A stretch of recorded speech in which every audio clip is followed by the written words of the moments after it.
할렐루야, 복음 충만교회 서재영 목사입니다. 오늘 저는 히브리서 13장 5절을 본문으로 왜 이곳에 지금 하나님께서 나를 보내셨나 하는 제목으로 말씀을 증거하고자 합니다. 먼저 성경 본문을 봉독하겠습니다. 돈을 사랑치 말고 있는 바를 족한 줄로 알라. 그가 친히 말씀하시기를 내가 과연 너희를 버리지 아니하고 과연 너희를 떠나지 아니하리라 하셨느니라. 성도 여러분, 하나님께 이런 푸념을 하신 적이 있습니까? 하나님 왜 이곳에 지금 저를 여기 보내셨습니까?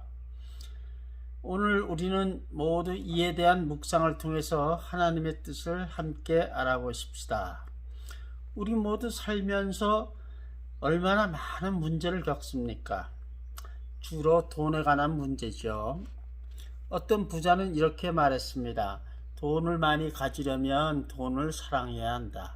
그는 구겨진 돈을 받으면 제일 먼저 돈을 쓸 때 그 헌돈을 쓰고 가능한 한 새 돈은 지갑에 넣고 다녔습니다. 그리고 집에 와서는 그 중에 가장 새 돈만 모아서 저축을 했습니다. 은행에는 은행을 통해서 쓸 돈보다도 조금 더 넣고 살았습니다. 그러던 어느 날 그는 집에 새 돈이 엄청나게 많은 부자가 된 걸 알게 되었다고 말했습니다. 돈은 많이 가지게 되었죠. 그런데 그가 돈을 많이 가졌으니 행복하게 살았을까요? 글쎄요. 다르게 묻겠습니다. 돈을 사랑하면 행복할까요? 절대 아니죠. 성경 디모데전서 6장 10절은 이렇게 말하고 있습니다. 돈을 사랑함이 일만하게 뿌리가 되나니 이것을 사랑하는 자, 이것을 사모하는 자들이 미혹을 받아 믿음에서 떠나 많은 근심으로 자기를 찔러도다. 그렇다면 성경은 어떻게 살아야 한다고 가르칠까요? 오직 너 하나님의 사람아, 이것들을 피하고 의와 경건과 믿음과 사랑과 인내와 온유를 좇으며 믿음의 선한 싸움을 싸우라. 영생을 취하라. 이를 위하여 내가 부르심을 입었고 많은 증인 앞에서 선한 증거를 증거하였도다. 즉 성경은 돈을 사랑하는 것을 피하고 의와 경건과 믿음과 사랑과 인내와 온유를 좇으며 믿음의 선한 싸움을 싸우라. 영생을 취하라고 명령합니다. 그 이유는 우리가 그렇게 살도록 하나님으로부터 부름받았다는 것이죠. 또한 성경은 참된 생명을 취하는 방법에 대해 가르칩니다. 내가 이 세대의 부한 자들을 명하여 마음을 높이지 말고 정함이 없는 재물에 소망을 두지 말고 오직 우리에게 모든 것을 후히 주사 누리게 하시는 하나님께 두며 선한 일을 행하고 선한 사업에 부하고 나눠지기를 좋아하며 동정하는 자가 되라. 이것이 장래에 자기를 위하여 좋은 터를 쌓아 참된 생명을 취하는 것이니라. 즉 성경은 부자처럼 교만하게 되려 하지 말고 돈을 인생의 목적으로 삼지 말고 하나님께 소망을 두고 어려운 이웃에게 나눠주는 삶을 살라. 그러면 참된 생명을 얻는다고 가르치죠. 여기서 성경은 돈은 즉 재물은 정함이 없다고 말합니다. 무슨 말입니까? 한번 내 돈이 영원한 내 돈이 아니란 말이죠. 죽을 때 내 돈을 잘 관리해서 많은 돈이 모였다 하더라도 그 돈은 죽으면 갖고 가는 돈이 아니죠. 자식들에게 물려줘도 그 자식들이 돈을 잘 관리하고 유지할지는 모르는 일이죠. 그러기에 부자들은 자식들에게 돈 교육을 혹독하게 시킨다고 하지 않습니까?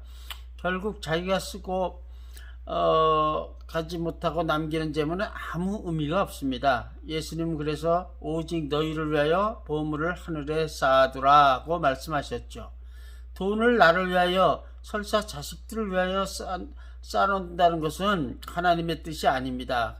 아무 의미가 없습니다. 물질에 대한 하나님의 뜻은 선한 일을 행하고 선한 사업에 부하고 나눠주기를 좋아하고 동정하는 자가 되라는 것입니다. 그런데 과연 이 말이 지킬 수 있는 현실적인 말인가요? 과연 우리는 자신을 위하여 돈을 모으기 힘쓰는 것이 아니라 오히려 어려운 이웃을 위하여 쓰면서 영생의 소망만을 바라보며 살 수 있을까요? 달리 말하면 어떻게 하면 우리는 쉽게 벌고 자기만을 위해 쓰려 하는 수많은 돈에 대한 유혹을 이기며 하나님이 원하는 경건한 삶을 살 수 있을까요?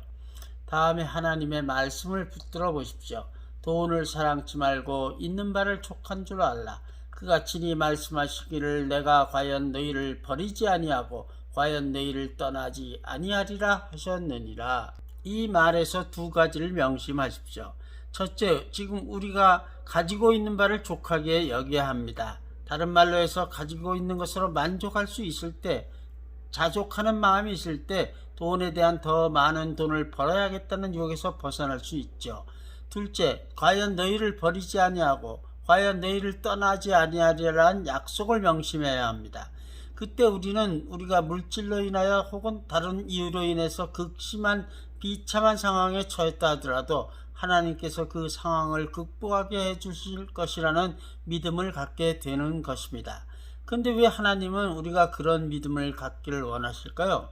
그것은 하나님의 뜻은 우리가 어떤 상황에 놓이더라도 물론 돈 문제를 포함해서 참된 생명, 즉 천국에서 하나님과 영생을 함께 누리는 참된 생명에 대한 소망을 포기하지 말아야 한다는 것이기 때문입니다.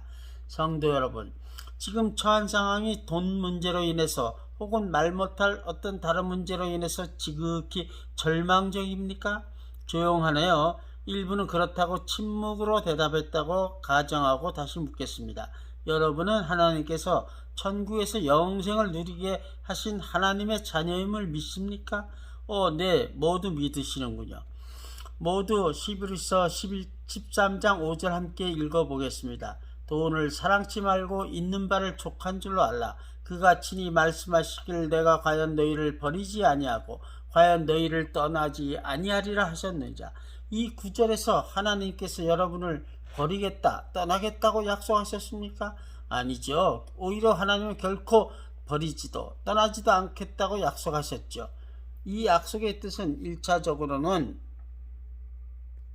돈과 관련되는 것을 족하게 여기라는 것입니다. 그러나 나아가서는 모든 부족하게 느끼는 것에 대해서 현재 가지고 있는 바를 족하게 여기라는 뜻이죠. 다른 말로 하면은 아무것도 염려하지 말라는 것입니다. 우리는 이 말을 정말로 새겨들을 필요가 있습니다.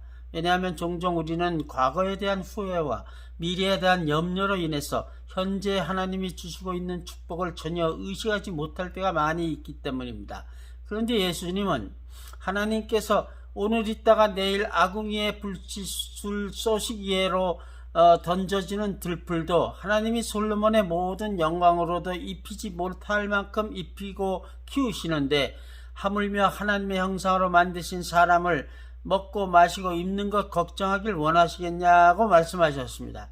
그러므로 예수님은 내일을 염려하지 말라. 내일은 내일 염려할 것이요 한날 괴로움은 그날의 족하니라고 말씀하셨죠.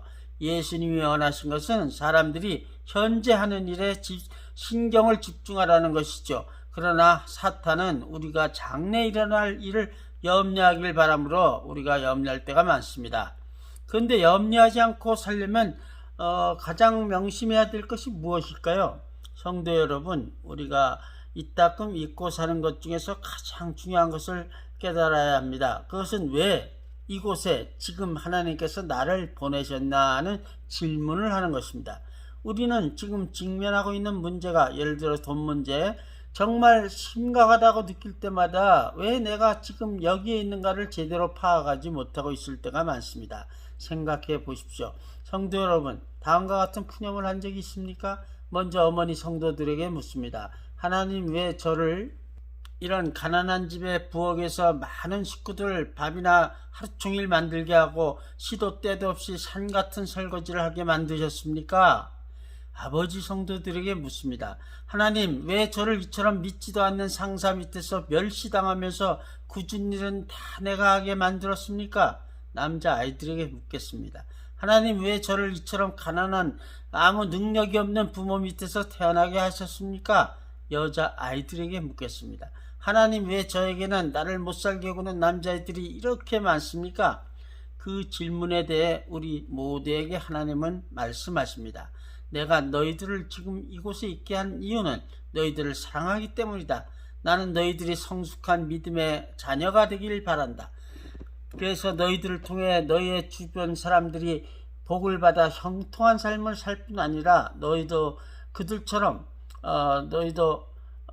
그들과 함께 천국에서 영생을 누리기를 바란다. 그래서 너희를 지금 이곳 너희가 있는 그곳에 각각 너희들을 보냈다. 그러므로 너희는 내 뜻을 명심해서 지금 너희가 있는 그곳에서 너희의 최선을 다해라. 결코 내 뜻을 오해하거나 불평하지 말아라. 나는 결코 너희를 버리지도 않겠고 너희를 떠나지도 않겠다. 그러니 너희는 먼저 내 말로 위로를 받아라. 그리고 너희는 너희처럼 힘든 혹은 너희보다 더 힘든 사람들을 너희가 위로하는 자가 되라. 그 하나님께서 우리에게 명하셨습니다. 너희 하나님이 가라사대 너희는 위로하라. 내 백성을 위로하라. 우리는 아무리 상황이 힘들 때라도 불평에 쌓여 아무렇게나 살지 않고 오히려 주변 사람들이 우리를 보며 말하기를 어떻게 저 사람은 저런 상황에서도 얼굴에 기쁨이 넘치며 웃으며 살까 하고 우리에게 그 비결을 물어오도록 살아야 합니다.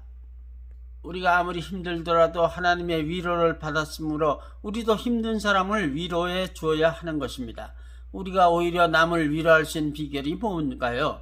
그것은 하나님께 다음처럼 질문하고 하나님의 대답을 확인하는 것입니다. 하나님, 왜 이곳에 지금 하나님께서 나를 보내셨나요?